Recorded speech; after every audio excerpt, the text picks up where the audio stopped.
All right. Thank you everyone for coming. We'll start with questions in the room. You guys got one? I got one for you, Coach. First of all, welcome back to Dallas. Thank you.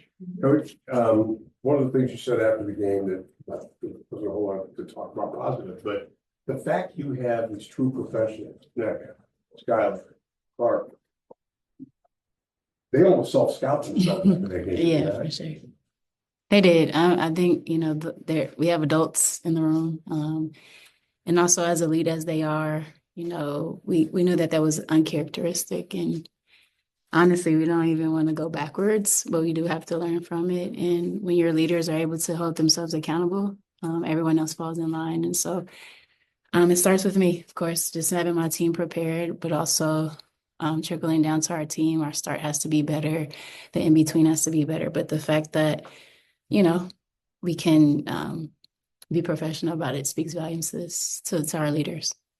Did you see in film? Did you watch some film? Yeah. Whole lot of What did you see? Like, were there one or two or three things that you said, this is what we can do better? Do you have like a couple of those thoughts? Yeah, overall theme of discipline. I think a lot of our principles were out the window. Defensively, we did, again, a lot of uncharacteristic things, but just staying disciplined within our scheme and our scout.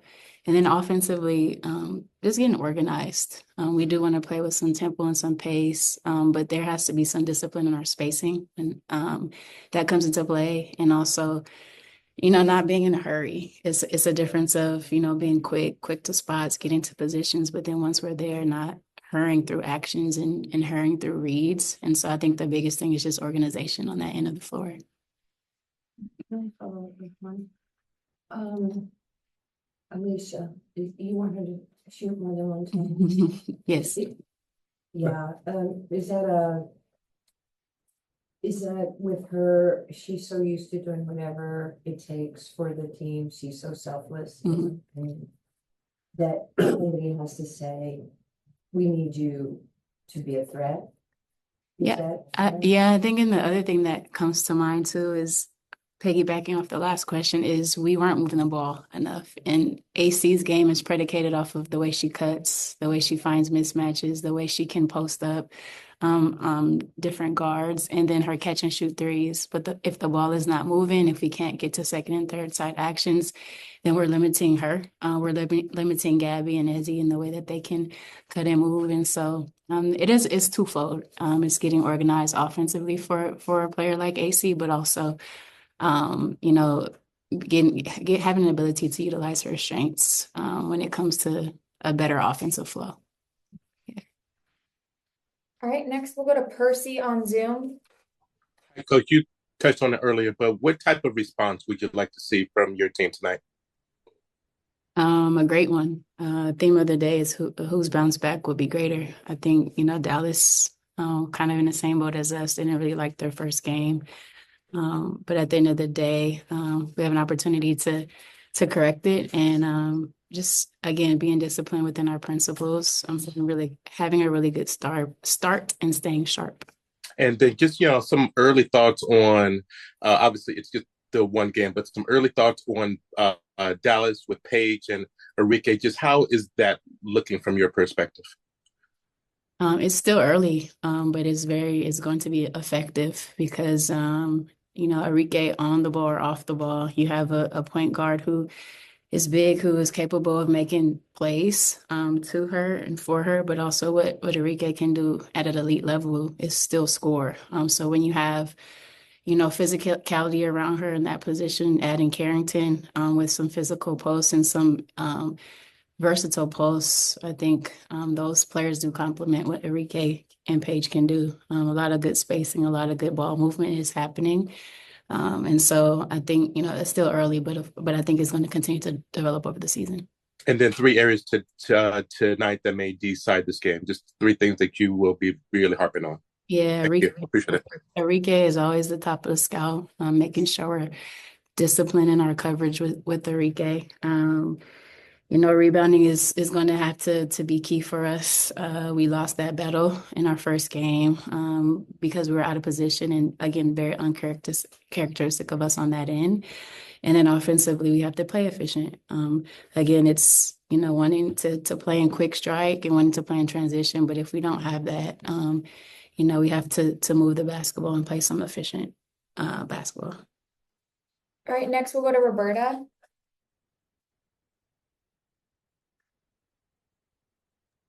Hi, I'm here. Sorry, I just ran through some issues. Coach, I know you can't give away a lot in terms of lineup, but are you looking to play around the lineup a little bit, or are you planning on keeping the same five? For now, keeping it, a sample size of one game, I'm not going to go out at the deep end. I think, we have to see what our vets can do, see what that lineup can do. I think within the lineup, offensively, utilize our strategies a little bit differently. But we talk about, lineups. It is like the rotations as well. So not kind of how we start, but the in between of that too. Dibbling and dabbling with different guard lineups, different post lineups. That's it for me. Thank you. All right, Kasim. Hey, Coach. Another thing about the lineup, just wanted to hear your thoughts on, matching up with a younger Dallas squad. What do you see on your roster in terms of how you guys match up with them, and how will it kind of impact your rotation today? Oh, well, they have to match up to us. Say that. We have an all WNBA player in Nneka Ogwumike. You have two Olympians in Ezzy and Gabby. How are they going to match up to us? Head of the snake with Sky. And obviously, we know AC's been a vet in this league and what she can do with her efficiency. So I would ask them how they're going to match up with us. Right. And specifically on Gabby and Ezzy, I know you said in the post game last time you wanted to get more from them. Have you challenged them specifically at practice? How's that kind of been in the lead up to this game? It's only been, a day or so. Yeah, we didn't have much practice time, but had a film session. I'm not beating them up. It's one game. They're professionals. They've played at a high level in this league. The ask is that we, again, stay disciplined within our principles. But they are a pleasure to coach. They work extremely hard. They're great teammates in the locker room, and I'm not going to have an uncharacteristic game devalue them or beat them up about that. They understand what it takes. They already beat themselves up enough. My job is to continue to encourage them and build them up and give them some confidence. And so that's what I'm going to continue to do. Got it. That's all for me, Coach. All right, we have time for one more question with Christian. Hey, Coach, hope you're doing well. Just two quick questions, or kind of two-parter, for your film habits that you saw from the Mercury game. When Mercury sent two to Ezzy and Nneka, there weren't a lot of players moving to get to the ball to help them out. And then also, when Sky was at the top of the key, and especially in the pick and roll with Lee, I'm just wondering, is that something that you could see being kind of a wrinkle that you go to more often than not when she's in the game, considering her height and the way that she rolls the basket?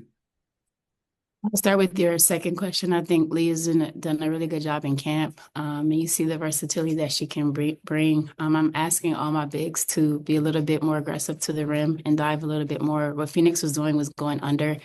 And so what happens is we have to make sure our spacing is appropriate. We have to make sure we're lowering screens. And I think that will help us execute a little bit more clean. The other part, and so yes, I think Lee and Sky and even Lee and Erica together, I think those are, two dynamic pick and roll players that can really help us get some offense going. To your other question about the doubles, I think it's just our spacing. It wasn't, Nneka wasn't on the floor a lot in that first half, and Nneka couldn't really Nneka because there was no consistency in our floor minutes. But I think our spacing lended to just everything feeling like what you saw. I don't think it was necessarily a double, and it was just like how our floor wasn't appropriately spaced. All right, thank you. Awesome. Hey guys, thank you for doing this as always. Hey Nneka, just to you. It was 66 to 63, and you scored two straight buckets followed by Ezzy there. Did you take me through that moment that it just felt like at that time in the game, it just felt like a rock fight, and like the points were hard to come by. How important was it for you to in a sense take over at that moment? I mean, it was crucial. You know, and I would say like this is mostly on me. We didn't have the best start. Had a turnover, and then a couple of missed defensive matchups starting the third quarter. So that we got to do better starting the third quarter, and I'm going to take accountability for that. But once it was grind, they were coming back, but it was a grind. I felt as though they were making a run, but the run was more of like a trudge. We were really trying to make it difficult for them to score, but it came to a point where we had to also respond on the offensive end. So, yeah, Ezzy and I, we tried to find our moments, and it ended up working out. And then this question to like Skylar, it seems obvious, but when you guys shoot 9 for 11 like you did on 3-0 in that first half, just how is the offense different? I mean, just so much better as compared to 2 nights ago when you guys scored 59. Yeah, I think we had 56 in the first quarter. First half, 56 in the first half. So yeah, obviously when you're making threes and more, they add more points. But I just like our mindset of us all just being aggressive and just making the right reads and knocking them down with confidence. Thank you, ladies. All right, Andrew, we'll go to you next. Thanks a lot, Michaela. Andrew Jones with League Network. Knowledge to you, obviously knowing Arike, no secrets of the game. How you felt about just the team defense and attention to detail against her, and as well as you, Nneka, in regards to how you were able to contain a great player like Arike the way you were able to do? Well, it was really Gabby's assignment. I mean, we all touched it a little bit, but I thought, for a player like Arike, and players of her caliber, it's really guarding her as a team. It's not really on one player. I thought we had good awareness of where she was, but I thought it really was Gabby starting the game on her and kind of taking her out of her rhythm, if you will. I think she maybe was expecting some different coverages on her, maybe some traps, and we were trying to mix up our cadence defensively, and it really, and also I think she had foul trouble or whatever the case may be, but Gabby did a great job starting on her and throughout the game. Just trying to make a player like that who can insist her way to the basket, who can get any shot she wants to. I thought she did a good job of containing her tonight, which is not easy to do. Yeah. All right, next we'll go to Jeff. Yeah, Skylar, you talked about the first half at the 56 points. I believe you had 6 assists in that first half. What were you kind of seeing from the point guard's vision in that first half to make the offense move so much? And then I guess in the second half, was there anything kind of differently, or why was the offense not as effective? I ain't like that second question, but I thought that, like I said, we were aggressive and everybody was on their front foot playing and we're making the right reads. They were showing at the nail, but it was a little flat. And so I was able to get some one pass aways. And when we're shooting the ball like that, making extras, I thought we got some of the same looks, maybe law of averages. We didn't knock them down at a 60% clip. But I thought we got some of those second looks, and law of averages, they started making a few. So it's the W. We know it's going to happen. And in that third, we talked about, playing with our lead as far as playing not to lose. And they were the aggressors in that third quarter. Yeah. And I thought the fourth quarter, like, somebody else mentioned, it was just a battle of who can make plays. This is the WNBA. Everybody's trying to win, and they were trying to protect home court. I really heard a lot from our bench, Dominique and Lexi, Zaya, Lee, Erica. Everybody was just talking to us on that sideline. And so it was great communication by our team. I was proud of the way that we executed throughout the games. And at the end of the day, we just landed the plane. Mm-hmm. Thank you. All right, Erica, we'll go to you next. Thank you much. Hey, ladies, thanks for your time. I want to ask maybe a bit of a pullback question, 1,000 feet. But if you think about where you were coming into a new franchise and organization last year, 2 games in, compared to now, what are some of the things that really make you proud? And what are some things that you want to continue working on this early in the season? That's a good question. I think there's a comfortability this year. I certainly have. And coming in, there was a lot of coming into a new place, coming into a new team, coming into a new city. So really just kind of leaning on the foundation that already existed. But this year the foundation is it's more of what we put in, you know. We wanted to come in and be very intentional about how we built this team.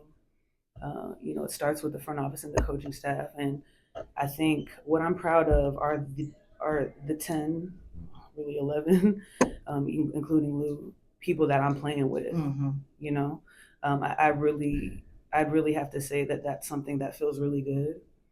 And us being connected, us wanting it so bad, but still understanding the importance of coming out, staying to scout, remembering who we are, and putting that all together. And how we responded in the second game, to me, is an indication of that and the work we've put in these past 3 weeks. That's it. We got time for one more question. Do either of you have one in the room? Yes. You talked about Gabby earlier. Just talk about her, like leaving Eurobasket and committing to the Storm, and her being a disruptor and just what she brings to the table overall. Yeah, I mean, sorry, I didn't know if that was for me and Nneka, but we were just talking about her tonight. She played the whole damn game, first of all.